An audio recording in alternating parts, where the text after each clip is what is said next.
Okay, Nadine. Nadine.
I need to do a video.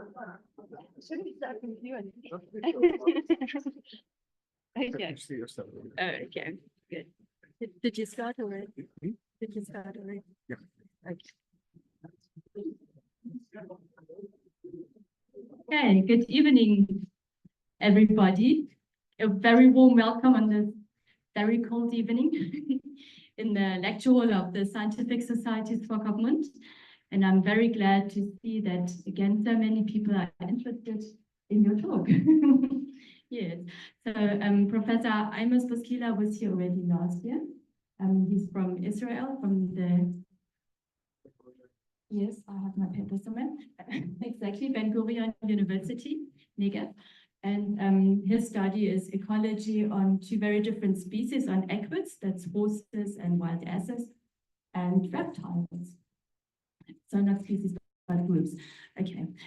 So I hope that you will enjoy the talk tonight. And if you want to support the Scientific Society Swakopmund and what we're doing, we would be very grateful if you leave a small donation before you leave. And if you want to be on our newsletter, or on our WhatsApp group, you're welcome to leave your email address or cell phone number. And it's probably also a good idea to become a member, because then you get all the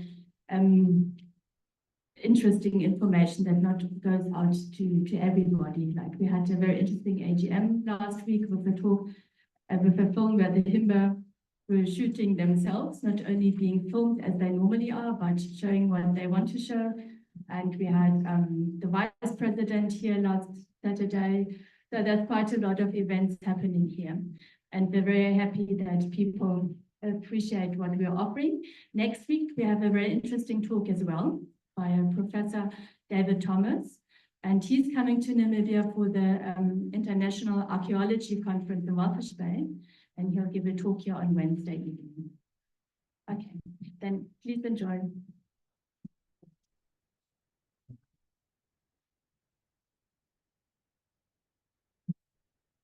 It's a great pleasure to be here again. I remember last time when I was here, some of the people I recognize, some people I know that are helping and assisting us in our research. And when I'm saying us, it's mainly Liran Sagi, who is also here, my PhD student, who's working on chameleons in Israel and in Namibia. And myself, and also our partners from the National Museum of Namibia, that we started a partnership this year. So the topic, as you can see, has two parts. We're going to talk about the chameleons in the Negev, that we've been studying them for almost 15 years now. And also, I will tell you a little bit about what we are doing and planning to do in the Namib. Of course, I don't have results yet because we are just collecting them now, but maybe next year I will be able to tell you what came up out of it.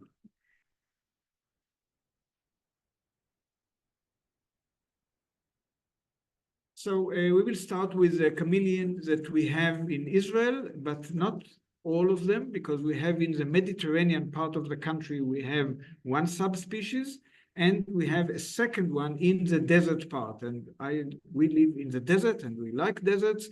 And so this is what we are studying. And Chameleon musae, and it lives for 1 year only. It's something quite unique among the chameleons, and it has only one clutch of eggs in the lifetime of the female. So she lives 1 year, she puts all her egg in one basket in her nest, and if she fails, that's a terrible failure, because she will not pass her genes to the next generation. So she has to take all precautions in order to make sure that she contributes. And as I mentioned, it is a subspecies of the Mediterranean chameleon, which we have also studied in the past. Both of them are arboreal lizards. So they live mostly on shrubs, on trees. You can find them sometimes at the height of 3 or 4 meters on a tree, sometimes as low as a meter. And you can see the distribution of these here. The black dots are the Mediterranean part of the country, and they have the chameleon from the Mediterranean part. And the one that we are studying currently, that I'm going to talk about, are the one in the desert part in the northwestern Negev.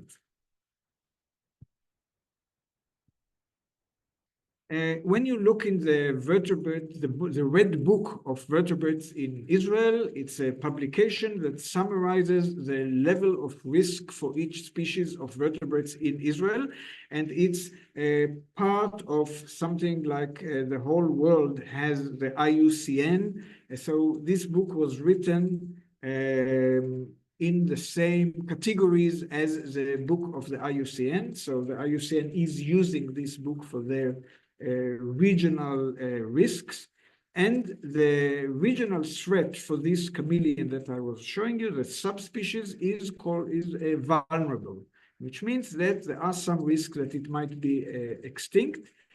And the threats that are mentioned in this book is habitat destruction, off-road, all-terrain vehicles that drive all over the dunes and destroy the structure of the surface, and also some collecting by reptile fans.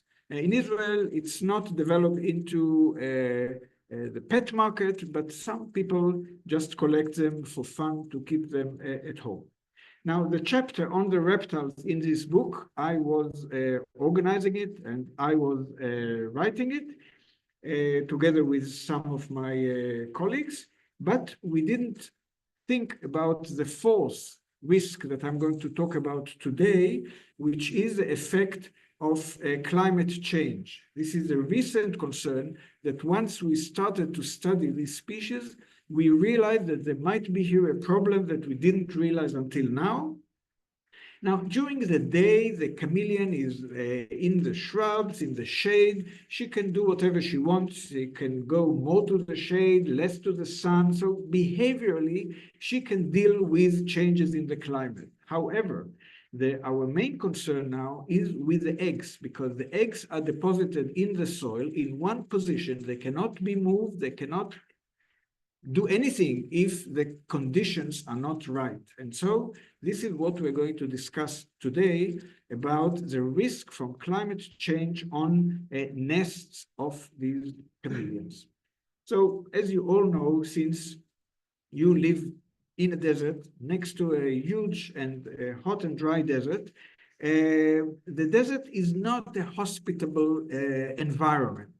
And so if you just lay eggs and leave them close to the surface, when the surface, you know, they can reach 70 degrees sometimes Celsius, and very dry, nothing will survive. So the way to deal with it is to hide the eggs under the surface. They are very sensitive. They are the most sensitive stage of the life of the chameleon, of any reptile that lays eggs. And so a solution to the difficult conditions on the surface is to hide them deep under the ground. And the females, when they do these nests, when they excavate them, they're very fussy, very particular about where they're going to put them. You can see here an itinerary of one female that I followed for 7 days, every day from morning till evening. And during these 7 days, she walked all this distance here that you can see, which is about 150 meters. And she, on the way, she slept and she woke up the next morning and so on. And she also excavated the nests. And 6 attempts she made along the path, but only one of them, in the last one, she deposited the egg. So there were 5 attempts that she abandoned them in midway. So she started excavating, abandoned, and again, and abandoned. And this is a very concerning issue. Why would she invest all this energy? We're going to come back to this in a few minutes.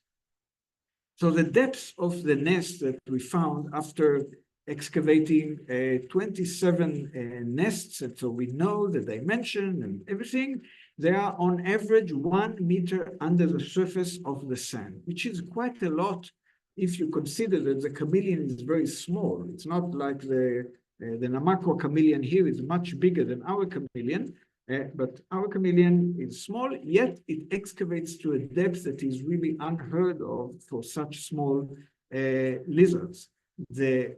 But they cannot excavate directly down to 1 depth or to 1 meter depth because the sand is going to fall in.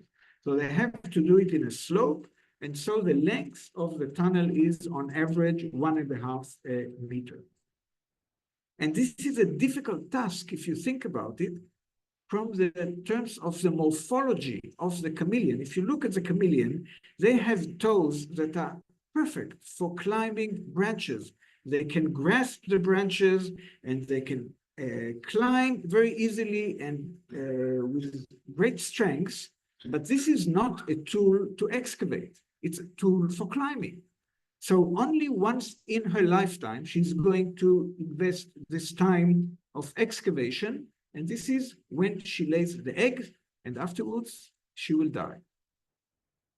So some females, unfortunately, they even die before they lay the eggs because they spent so much work and energy on excavating those nests that she didn't use. And she abandoned, and she went on to go and excavated another one and abandoned until the last one sometimes, and this is an example here, the female that you see here is dead. She ran out of energy before she managed to lay the eggs. So this is really dramatic, and it's a failure, the failure of her life, because all her offsprings will die in her, and she will not contribute to the next generation. So now we ask ourselves, if it is so energetically demanding, this excavation, why is she abandoning them in midway? There must be a good reason. Otherwise, evolution wouldn't have planned that she has this habit of abandoning the burrow. So let's look a little bit in more details into the structure of the nest. And you can see, as I said, the length on average is 150 centimeters long. The depth is on average almost 95 centimeters deep. Often they use a shrub, and there is a little mound. Also, as you can see here, also in the Namib Desert, it's very common to see little mounds that accumulate under the shrubs.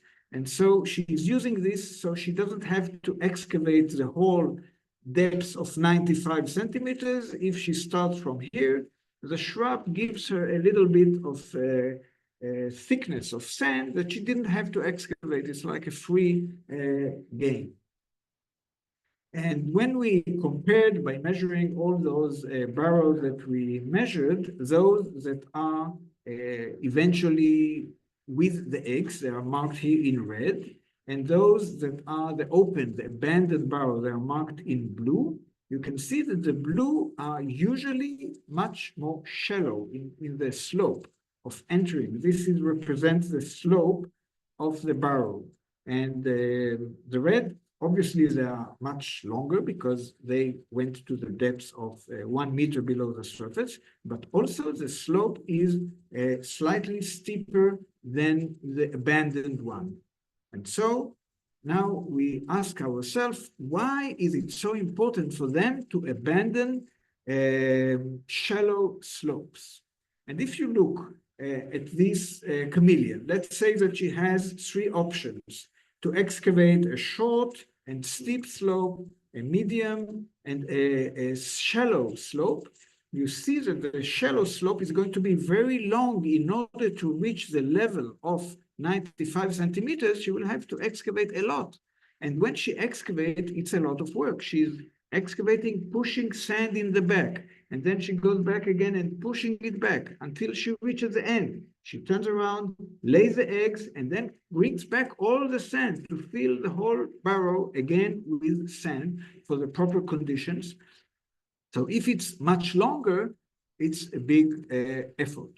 So they have to abandon the nests that have the shallow slope because it's not suitable. It's too long, it's too much energy, and they cannot do it. And they shouldn't do it. So then you ask yourself, okay, imagine that she started to excavate and she cannot really calculate ahead of time exactly what the slope is. And she realizes at some point, we'll see later how she discovered it, that her burrow is too shallow. Now you can think, okay, you have 2 options. One is abandon, okay, but why don't you just make it steeper? You realize you made a mistake, it's too shallow, make it steeper, like this. So don't continue to the whole length, just go steeper. The problem with going steeper is that if you go too much steeper, the sand slides down. This is the property of sand. Beyond, above 34 degrees, sand cannot stay. And when you go on these dunes and you see those slopes where the slip face, where the sand is flowing down, it's 34 degrees when the sand is dry. So they cannot afford to start making it steeper than a certain angle. And so they decide to abandon. Dramatic, but this is what they have to do. Now we understand why. The question is, how do they know which angle they have? So you might think, well, they probably have a sense of the angle when they are lying on the sand, but it's not so simple, because when the chameleon is lying and pushing sand, as you could see in the little movie that I showed you, she's pushing the sand under her abdomen. So she's destroying the angle. She cannot realize what is really the angle and what is her own creation from pushing the sand. So she can be confused. She cannot measure this. So we think that we found how they do it, because it turns out that they always abandon at a depth of 30 centimeters, except one case, which is something else. So we asked ourselves, why, what's the information they get at 30 centimeters that tells them this is too shallow, you have to abandon? So we measured the soil temperature for something else, and suddenly we realized that at the depth of approximately 30, 40 centimeters, there is an inversion of temperature. What do I mean?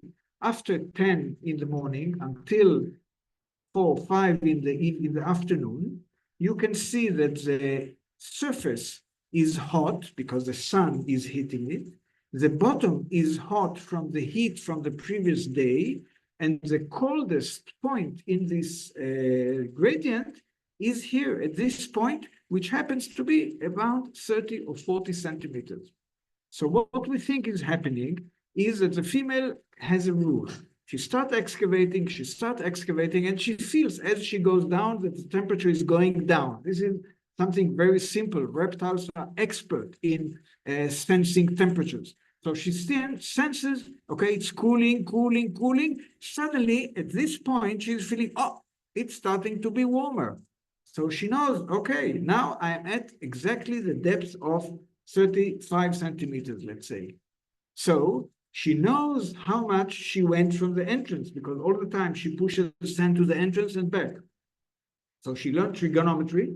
She knows that she can calculate with tangent of the angle, and she knows, okay, This is the depth, this is the length, it's too shallow. Then I have to abandon.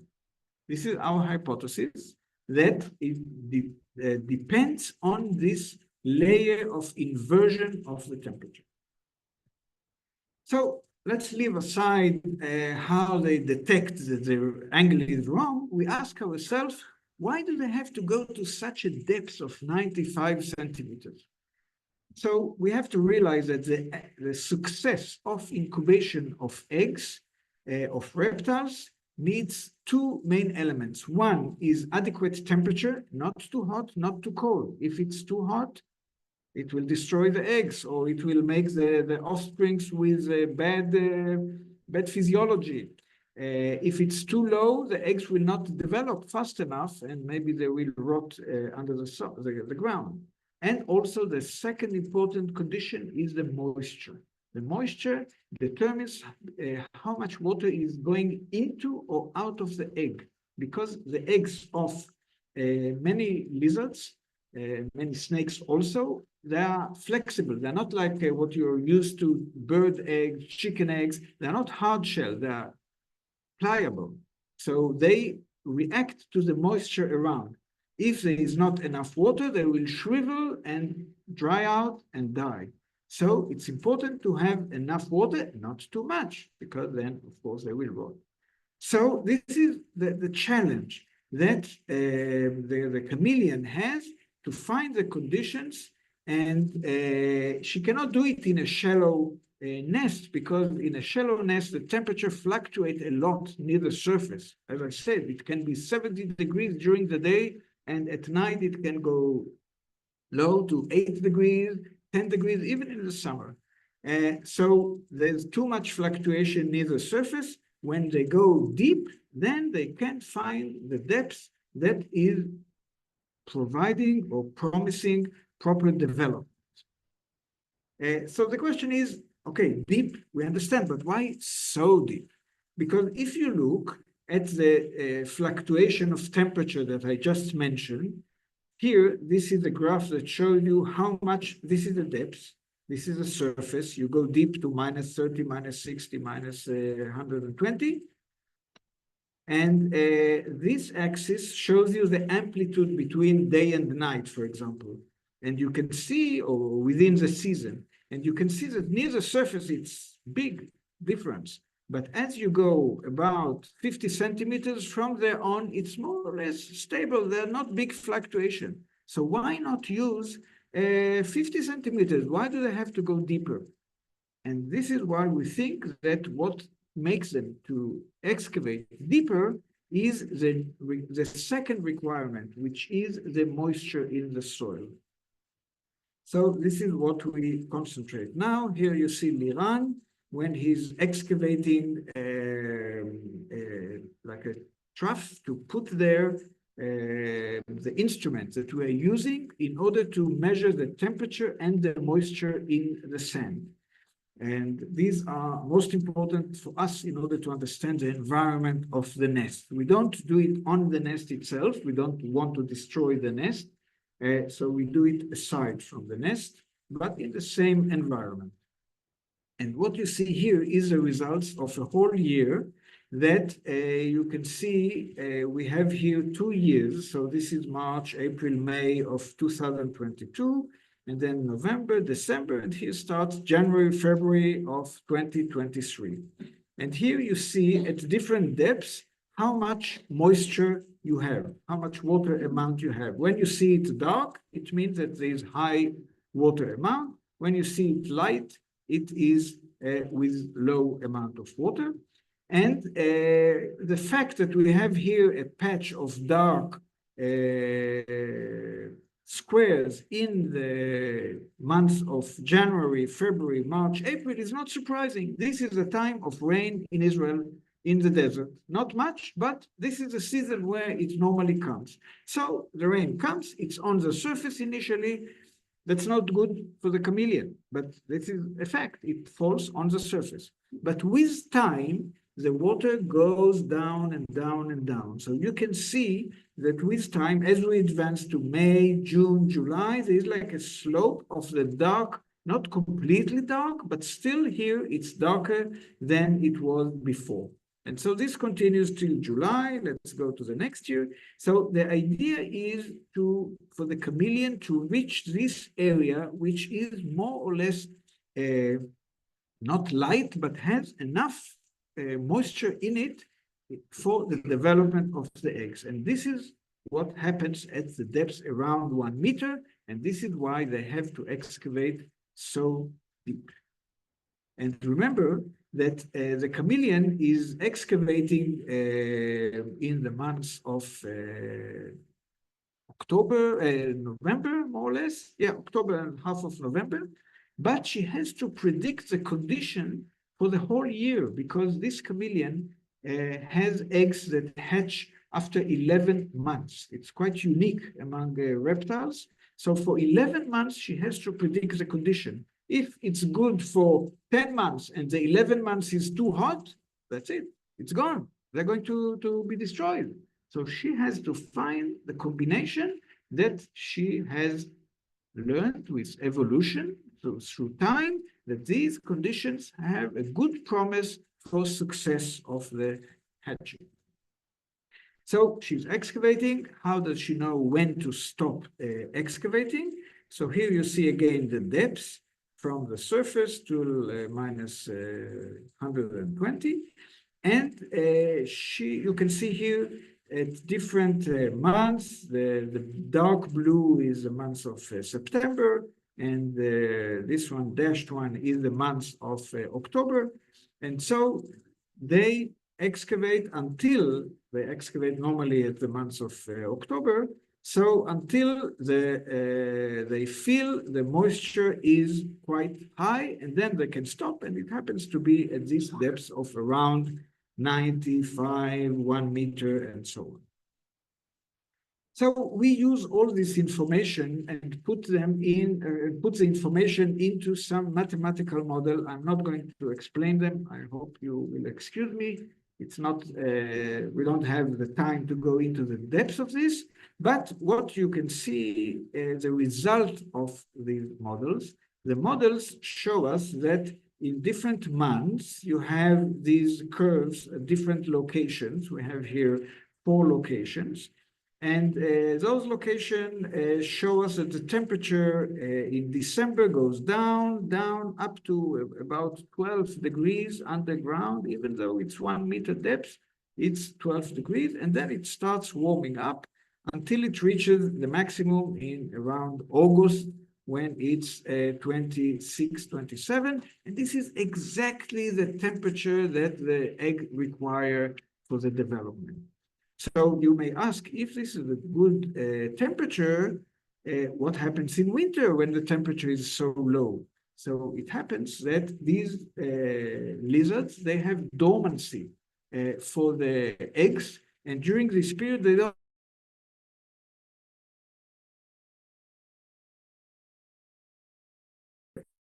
what the temperature is, because they don't try, even if they would be, as soon as the temperature rises above 20 degrees, then they start. Okay, now we start. So from here, they start the development, and this is good temperature as long as it doesn't shoot too high, because this above 29, this is bad for the eggs.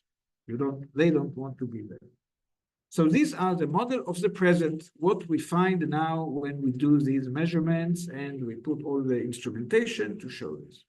Now we try to predict what will happen when there will be global climate change. In global climate change, there are predictions that not too late, it's going to be 2 degrees more than what we have now on the surface of the Earth.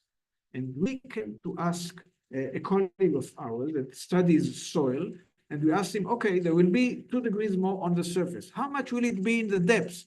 He told us, oh, wait. It's not so simple as you think. It's not 2 degrees above and 2 degrees at bottom. It's very complicated. And for this, you need the models. And this is why we're using these mathematical models to predict the situation.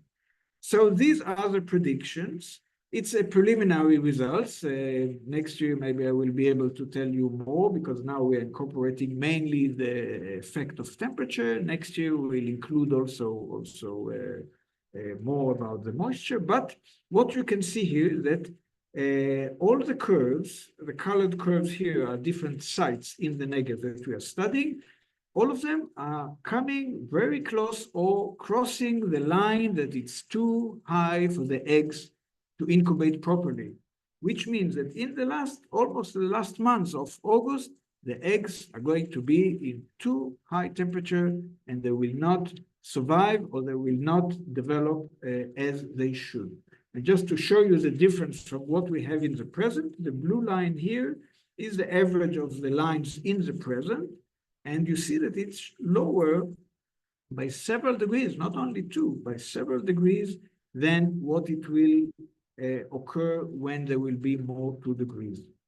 So this is quite worrying, which means that maybe the chameleons, when there will be this temperature increase, will not be able to find any depths. We checked different depths. What if they will go more shallow? What if they will go more deeper?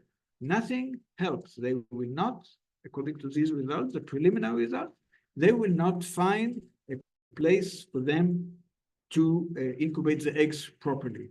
The only hope that they might have is maybe to migrate further north to an area that does not have these conditions, and this is what we are checking. And but it is certainly an indication that global warming, global climate change can affect under the surface something that we don't see on the surface. So the surface, the lizard will behave, as I told you, they can deal with the heat on the surface, but the eggs will not be able to survive. So once we got these results, we started to think who else may face the same challenges.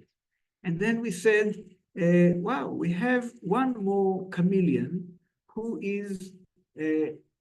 lives on sandy area that has exactly the same kind of conditions, or similar. I wouldn't say exactly because the Namib Desert is not like the sand in the Negev Desert from several aspects, but similar nesting behavior. So we thought, let's go and study the Chameleon namaquensis and see what's happened with them, and maybe advise the people here who are concerned about conservation what we predict is going to happen, because we're going to adjust the models to the conditions here in the Namib. So when you look at the situation, as I did before, and the red data book of the IUCN of our chameleon, when you look at the Namaqua chameleon, you see they have a map of the distribution that is from the border of Angola almost down into the Cape. Now, this was quite surprising to me when I saw it, because when I asked herpetologists, people who go to the field and do surveys and look for chameleons, I said, can I study them in South Africa? I say, forget about it.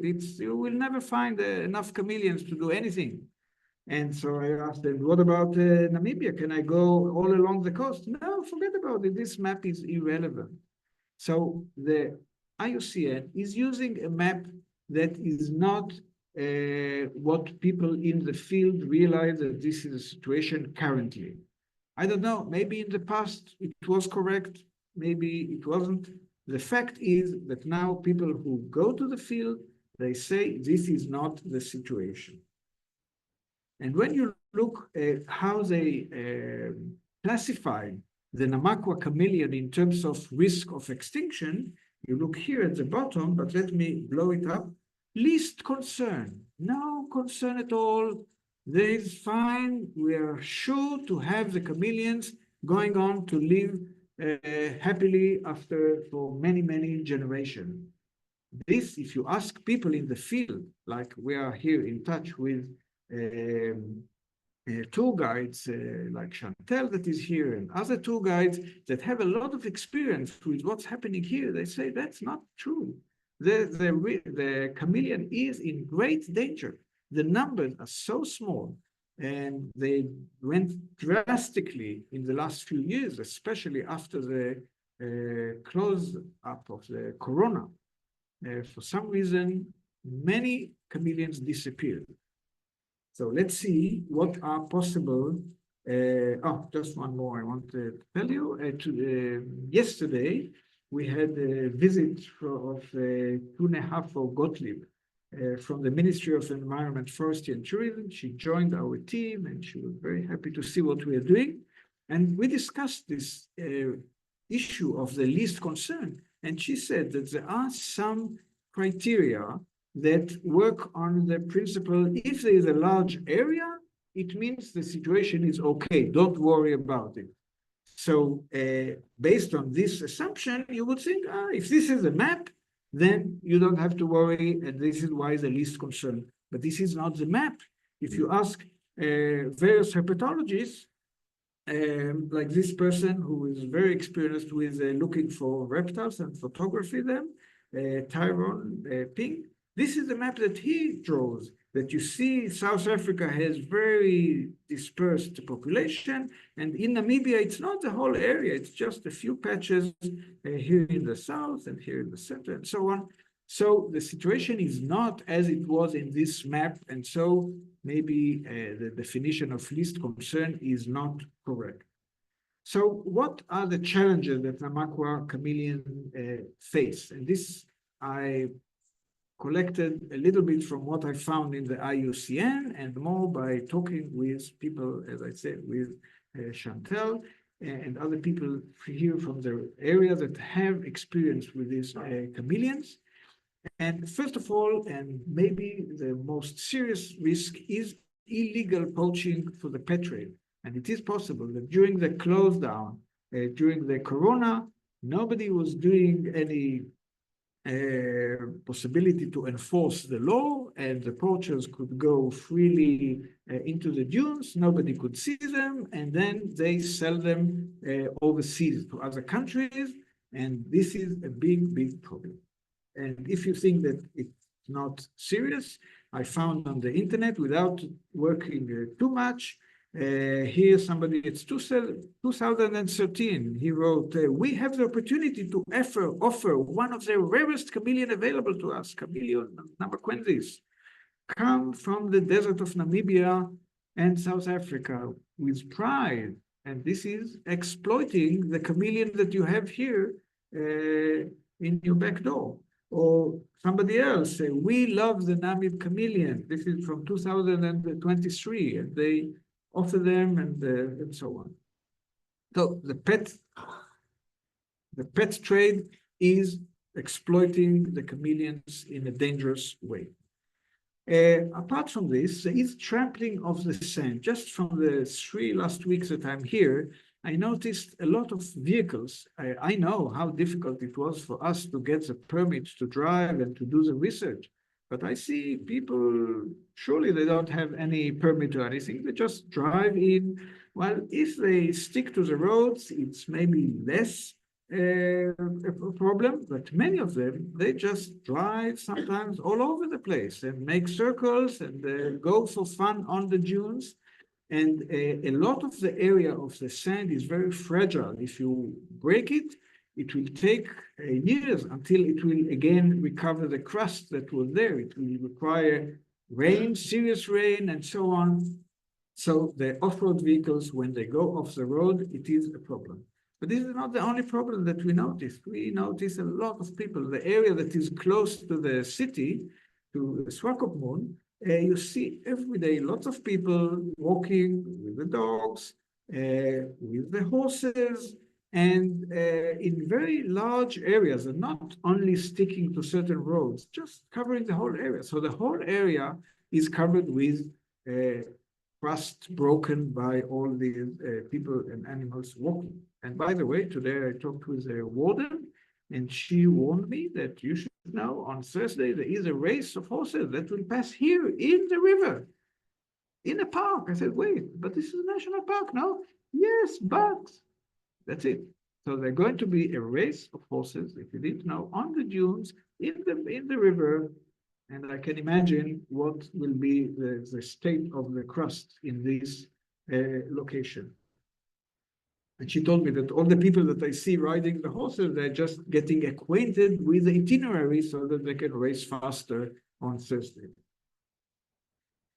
So if you understand the challenges for the chameleon, then you start realizing why it is so important that the tour guides here, when they do the desert getting people acquainted with the desert, they ask them to walk in one line in order not to just spread all over and have the footprints all over, and so to minimize our impact on the sand. And the reason is that the chameleons, they start excavating for the nest, and the sand keeps collapsing, keeps collapsing. This female that you see here, she tried several times under this shrub, and she just couldn't start. She just started, and it collapsed. Started again, and it collapsed. We've been following her now for 13 days. Every day, we get up in the morning, we wait for her before she gets up, and in the evening, we make sure she goes to sleep. So we know exactly what she does the whole day, how many times she ate, how many times she tried to excavate. 13 days, she's trying to lay her eggs, and all the time, the sand collapses on her. So here you see she made a very nice start. Here, she made a very nice start, and we were happy, okay, she's going forward and it's going to succeed. And suddenly it collapsed here, a hole. So she had to abandon it. And then she tried again on the side. She came back to this side 3 times, every time hoping maybe I can get it. No. So the soft sand on the surface from the trampling of all the elements that I mentioned before is a problem. Another problem is the capture of chameleons. Now, if the capture is done by predators and it's a natural process, okay, we appreciate this is nature. But when we have dogs going and capturing chameleons, we found 3 different chameleons that were dead in the area. And the tour guides told me that at least one of them, they found her with tracks of dogs when she was fresh. With tracks of dogs around her. So it seems that the dogs are not just going out in the field to get out the energy, but also sometimes to try and catch animals. And this is, of course, a problem. And I was told that people like to go to this area because along the beach, they have to go with a leash. And here, nobody is telling them what to do. So they free the dogs, and the dogs do whatever they want. So these are problems that really we as foreigners, we cannot contribute. We cannot help in anything. It's a serious problem. And I don't know how you people are going to minimize them. But we want to deal with climate change. Now, I want to make sure that you understand we cannot change climate change. Yeah, right? We want to know what is the effect of climate change and maybe change our concept about what will happen, because I'll tell you at the end what we can do with this kind of knowledge. So the goal of our study is, first of all, to find a few nest sites of this chameleon that you have here. Then to determine what are the location, what is the depth where the eggs are deposited, to measure next to the egg, not on them, but next to them, to measure the environmental conditions near the nest, and then to use all the information the instrument will tell us in order to construct predictive models for the effect of climate change on the chameleon here. So this is the team that we had in the last few days. And on top of Liran that you can see here, we have 2 partners for the research that came from the museum in Windhoek, Mirimuye and Laina, and they really helped a lot. And also you can see one of our friends, Chameleon, that we named F1, that she got so used to our presence because initially we were keeping a big distance so that we don't want to influence her decisions or where she goes and what she does. And eventually she's coming to us, not coming to us personally, but she's going 5-10 meters from us, catching flies around and beetles and so on.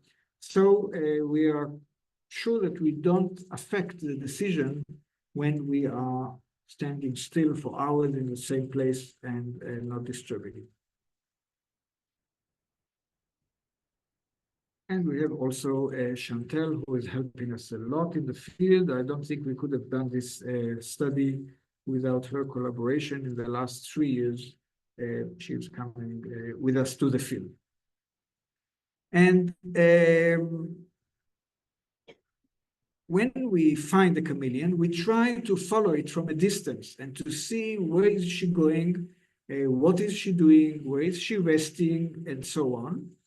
And sometimes we can see them all along, and sometimes we miss certain parts, and then we work with tracks. We read the tracks that we know to tell the direction, and we, from the size, we can see, and from the shape, that this is a chameleon and not another lizard or something like this. So it helps a lot to have the tracks and the ability to read them. Or you have to do it before the strong wind comes. For example, today we had very strong wind around 2 o'clock, and whatever we marked before, it's fine because we had our mark, but after it was all blown up. When we observe the chameleon, it's really fascinating to see that when they walk on the surface, at least during this season, I don't watch them. I didn't have the opportunity to watch them in the real summer, but during this season, when they walk, they are very light. As you can see here, the females almost have a pinkish color, and every now and then they have to stop to warm up because the air temperature is not high enough now. It's today we had 14.5 degrees at 2 o'clock. So they have to add, this is a very low temperature for a reptile, 14 degrees. So the only way they can move is by absorbing extra heat from the radiation from the sun. And so they stop. And when they stop, they become dark. I guess there are 2 reasons. One reason is that being dark, it absorbs the heat from the sun much more effectively. And the second is that being a black object on the ground, it's not too dangerous. It looks like a stone or like something else. However, if a black object would walk on the sand when the sand is kind of almost yellow-white, this would be too conspicuous, and then the predator, boom, would come on her. So she has this game between the colors, and it happens instantly. You can see that the chameleon standing, warming up, she's black, and then you see in a second, she's becoming white. Then I tell the person with me, oh, look, she's going to walk. And in 2 seconds, she starts walking. It's like a switch. And in the evening, they go and they choose a place to sleep. This is one of our females deciding to rest under this shrub. But it's really fascinating to see how original they are. Every day they go not only to a different place, but a different type of place. And I think it's a strategy to fool their predators. No predator can think, okay, I know that if I look on the top of the shrubs, I'll find chameleon. Or if I look at the bottom, no. One day it's the bottom, one day it's the top, one day it's a small shrub, one day it's no shrub at all, in the middle of nowhere. Sometimes it's next to a stone. Every day it's something else. This is one that was sleeping here on a little branch 40 centimeters above the ground. Today, one of our females climbed a tamarisk tree and rested for sleeping at a height of 1 meter from the ground. So everything goes. And when you collect all the movement, we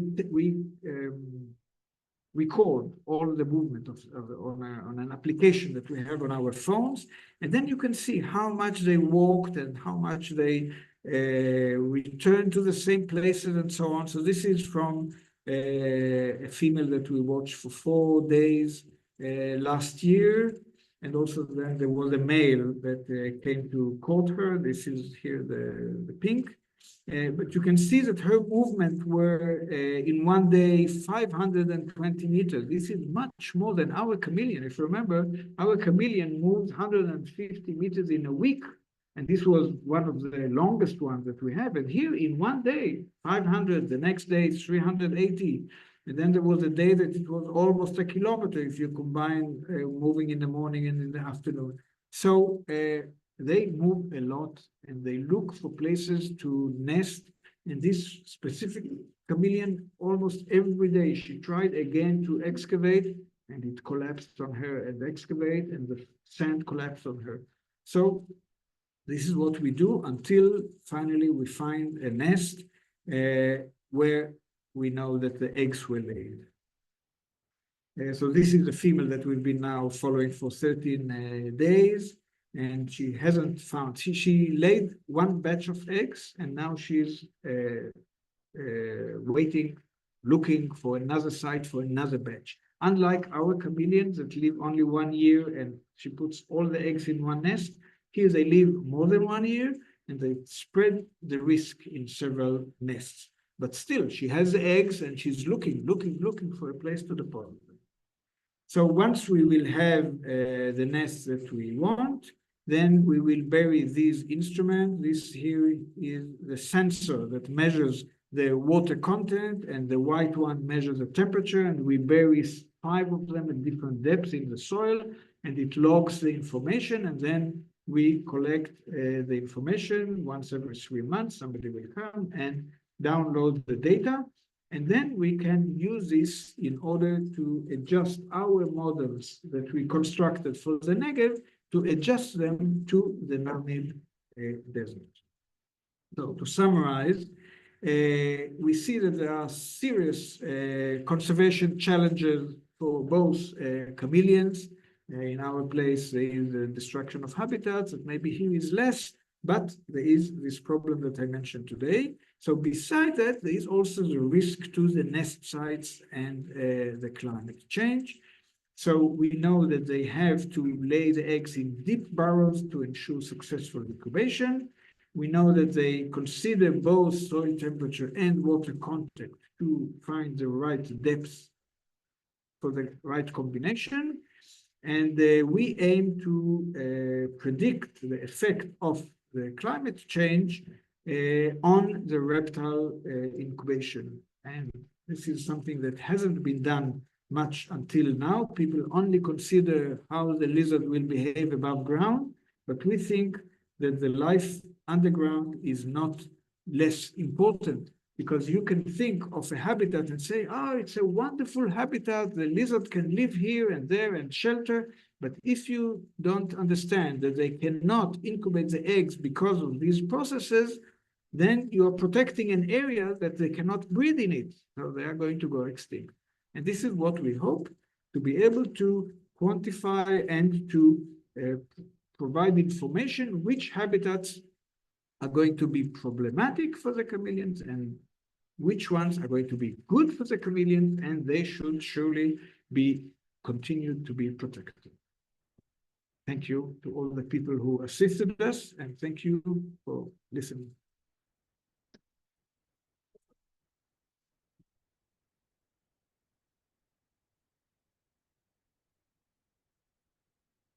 Be glad to take questions if you have. Yes. When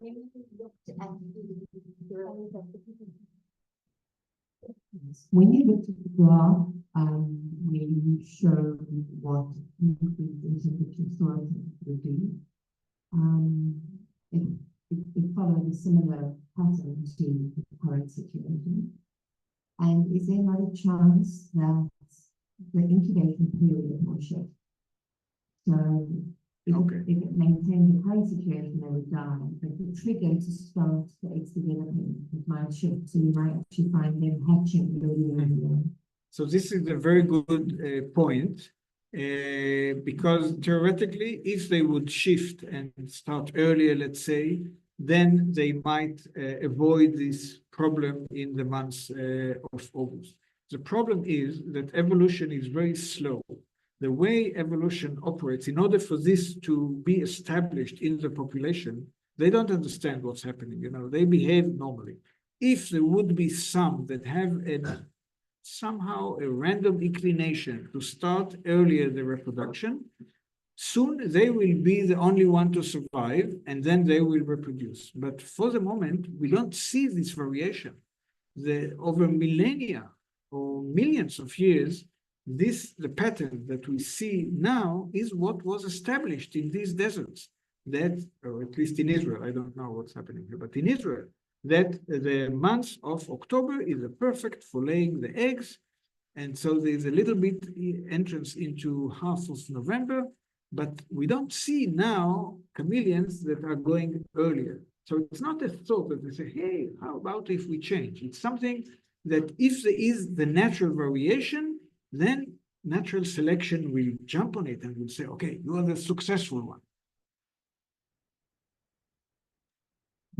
To extend on that, your hypothesis is that stimulus to start developing is X amount of time of eggs laying, not soil temperature. So could it not be that the incubation time becomes shorter? No, but you didn't quote me correctly. Yeah. I didn't say it's a specific time. I said that the egg is waiting in dormancy until the environment reaches 20 degrees Celsius. And if this happens at a certain point, then it starts the incubation. So we have to look in the graphs and see if this 20-degree is coming earlier enough, then maybe it will be a trigger to the process that you said. If I remember correctly, the time, the 20 degrees is not moving backward enough to save them from August, right, Liran? It's what? So it moved a little bit, but not enough. But maybe that's a direction.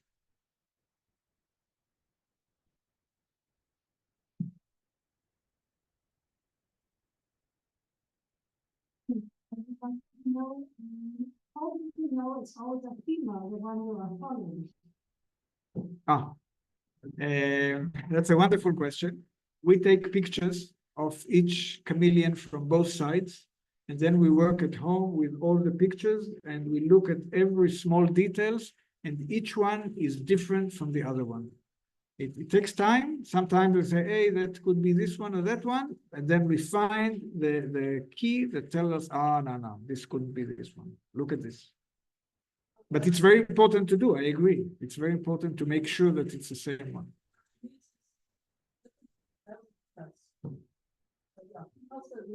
No, I think I think I interpret your question that how do you know that the female is the same female and not another female? Is that what you said?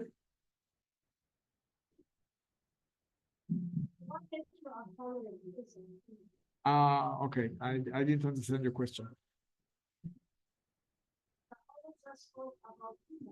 Yes, we did find a few males, and we actually keep an eye on them too, because we found last year that a male knows very well to follow females. So if we look at him, maybe he will find for us a female. Didn't happen yet this year, but this is why we keep an eye on them. But as Chantal said, the coloration of the female and the male are slightly different, especially when they become light. When they are dark, it's a bit more complicated, but they always become light when they walk, and then you can see. If it's more yellowish, then it's the male. If it's more pinkish, it's the female. I can only tell you that in Israel, we hold them and we can look at the base of the tail, and we can see the difference in thickness of the tail. But here, we are very careful not to touch the chameleons, because there is a belief that it might risk them. So we look at them, we photograph them, but we don't touch them. When the baby is incubated, they have to dig from the bottom to the top. Yes. That's a challenge for them because they are much more feeble than the mother. The mother has the paws and she's working hard. And what we think normally happens is that they follow the track. This is just an assumption. I cannot prove it because I don't have enough nests that we know where the female enter and where the babies come out. But the soil is a bit hard. where the female excavated and then she fills it back, it's not going to be as hard as the environment. So when they're looking for, okay, where do I go? They find an area that is softer, then they will continue in the area that she prepared for them while entering her site. Hello, Professor. My question is, what is the preferred substrate that decide on to be? Is it Liran sandy soil or is it gravel place? The reason why I'm asking this is 95% of the Dorob National Park is gravel place, which is impossible for a chameleon to go for a depth of 1 meter. So you are asking about the Namaqua chameleon. Okay. So I cannot tell you, I don't have enough experience here to tell you. I'm going for the easy places for us because we use a lot of tracking. So we go to the sandy area, and also our models work nicely with sand. So there could be chameleons that live in more gravelly soil, and this will necessitate a different type of study. For example, if we had, we don't have the budget yet, but if we had transmitters that you could put on them or small GPS instrument, then we are not bound to work with tracking and we could work in the gravel. It would be wonderful. I hope sometime we'll be able to do it. Same thing with the Namaqua Chameleon does not work. No, the people here that I experienced that tell me about half a meter, 40 centimeters. But we need to check on a specific location where we take the sample of the soil and we do the measurements. So on this nest, and then we excavate the instrument next to it. Yes. Additional question. Thank you very much for the talk. This is a lot of information which I never knew you wanted to know. So I have another information, another question to understand the amount of chameleons, and it's huge. Still, you showed us the negative and you showed us the Namib desert, and then you showed us the areas, which is still a huge area. Is there an understanding of how many chameleons per, I don't know, square kilometer you would find, or is it quite easy to find them? You mean here in the Namib? Both areas, yeah. All the total numbers of them, because you mentioned. Yeah, in the Negev, we have a fairly good assessment because we have 1,500 chameleons that we marked and released at the same spot. And there are models that you can calculate the density and the numbers. Over the years, I'm not saying that in 1 year we find 1,500, but over 15 years, we have marked about 1,500. So over there, they are fairly common, and as long as the habitat is protected and not becoming like a fields or a road or something like this, then it's okay. But here, it's much more complicated. The density is very, very low, so low that you cannot have enough sample to put them in these models. And so I definitely cannot tell you, but the tour guides here that accumulate a lot of information because every day they go sometimes to the same tracks and they have very good eyes and a lot of experience. And they can tell that in the last few years, there was a huge drop. If in one trail before the corona, they could find 12 chameleons, I think you told me, in one tour. And then after that, maybe they don't find even maybe one or nothing, right?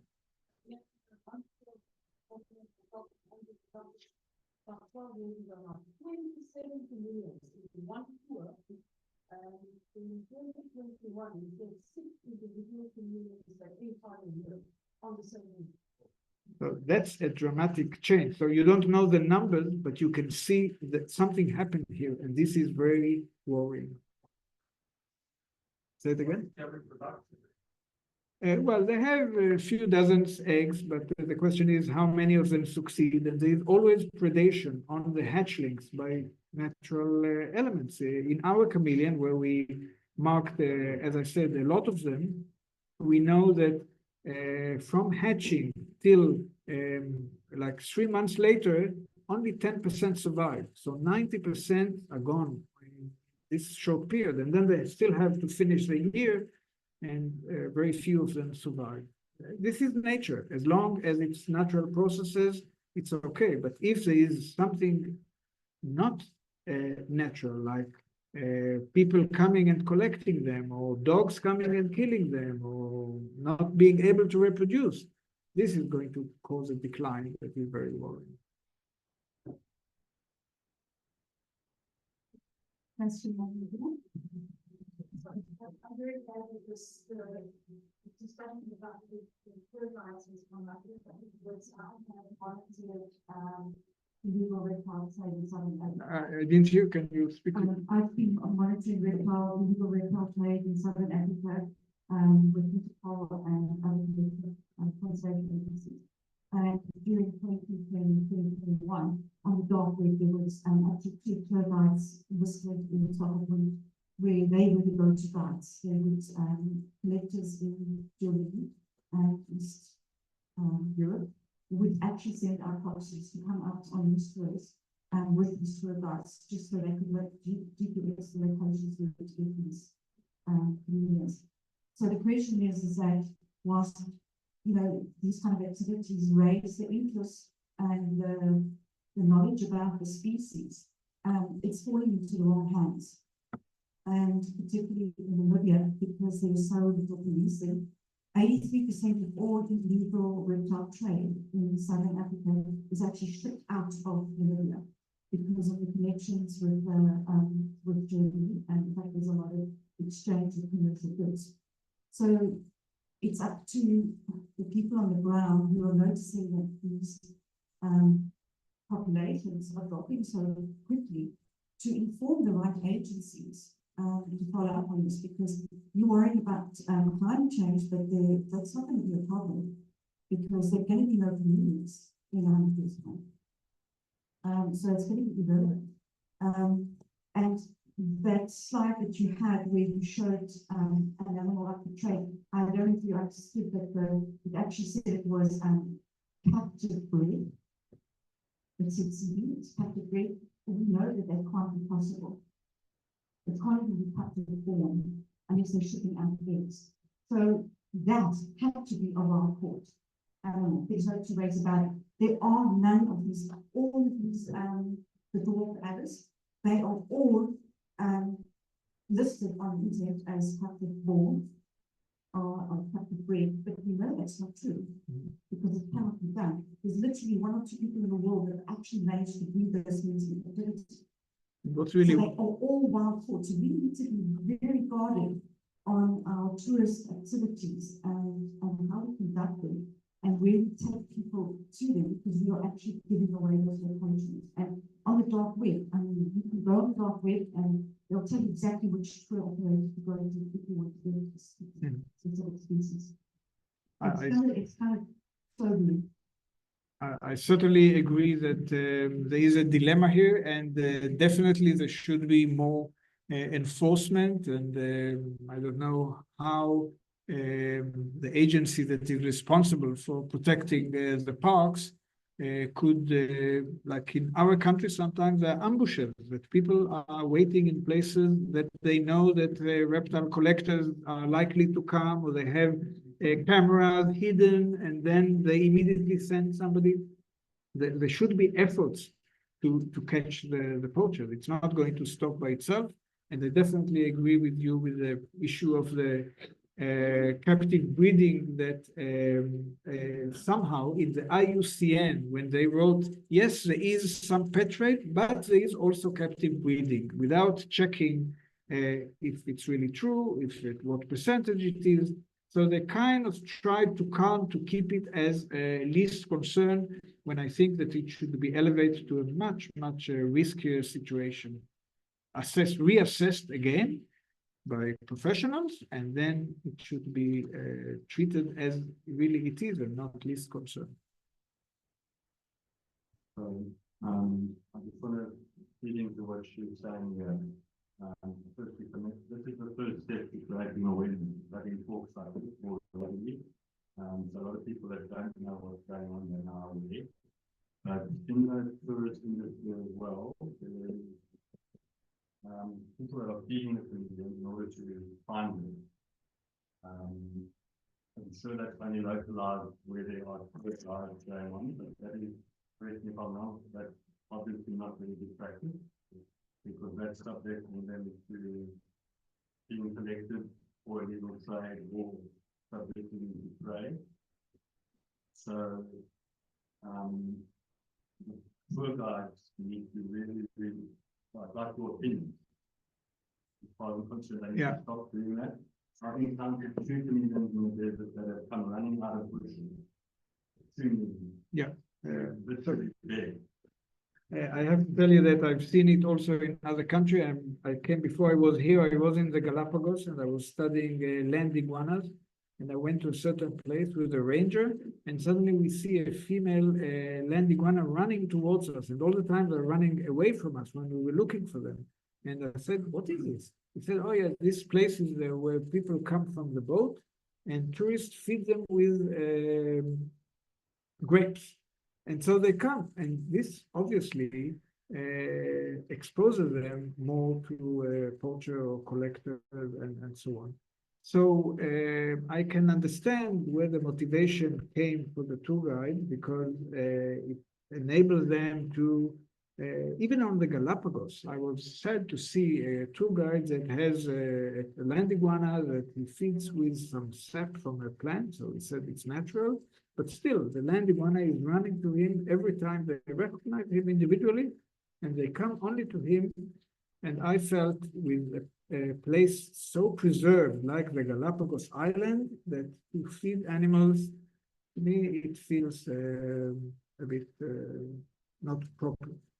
So I think it should be discussed, and it could be certainly a problem of exposing the animals to extra risk.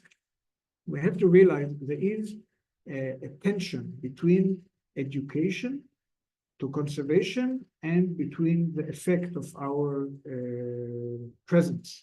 For example, in our country, there's a sandy dune area that is very nice and protected, and there used to be an area where we used to bring, or a field school there brought hundreds of children to catch lizards and rodents and release them immediately, but to show them everything. And at some point, the Nature Reserve Authority said, "Stop, we think it's bad for the environment that you are active in this area." And after long discussions, we discussed with them, and we said, "Look, thousands of people were going through this educational process, and they learned about animals and why they should protect the whole area. So sometimes a little sacrifice is good." Now, whether this here, in this situation with the poaching and this has to be discussed among the people here, and I'm sure that they're all concerned, as we are and you are, about the preservation of the chameleon. So it should be discussed.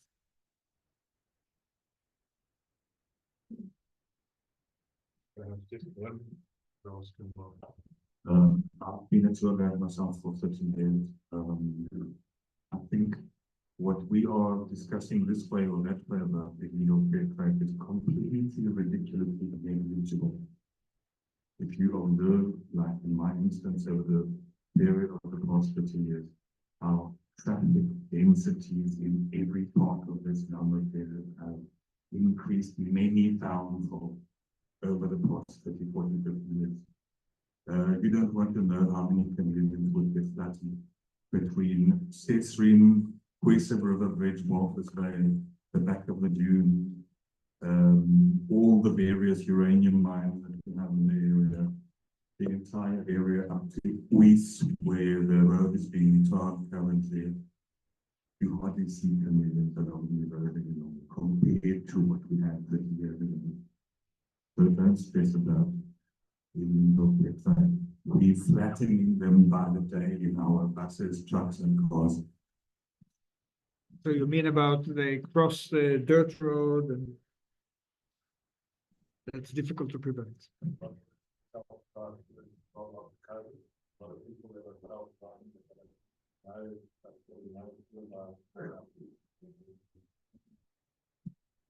I have one question back into the laying eggs part of the Namaqua Chameleon. You mentioned that our chameleon will deposit eggs, continue possibly deposit eggs in different places from the same bunch of eggs that are in the body.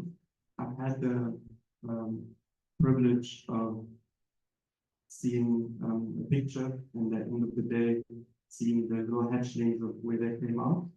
And in that picture, it showed more than 20 chameleons coming out of one nest.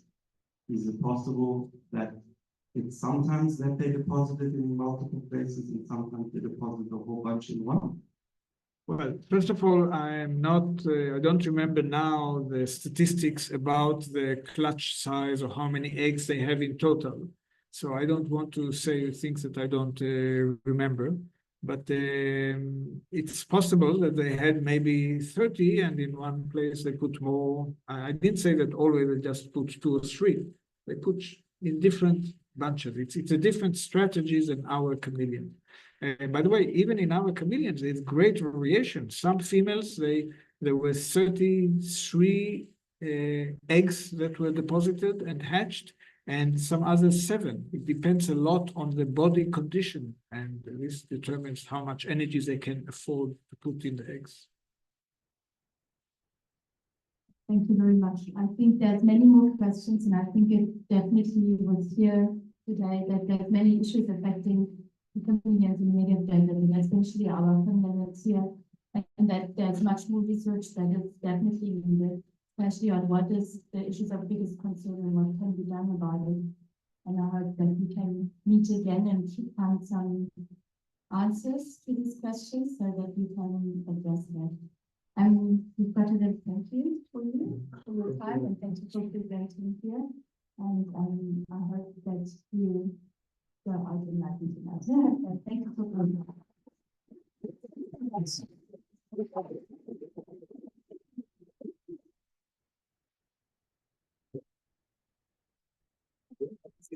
That they so sensitive, no, that they, especially like to say the depth, all these intricate issues that affect. Yeah, it's all very complicated. Your thing is still on.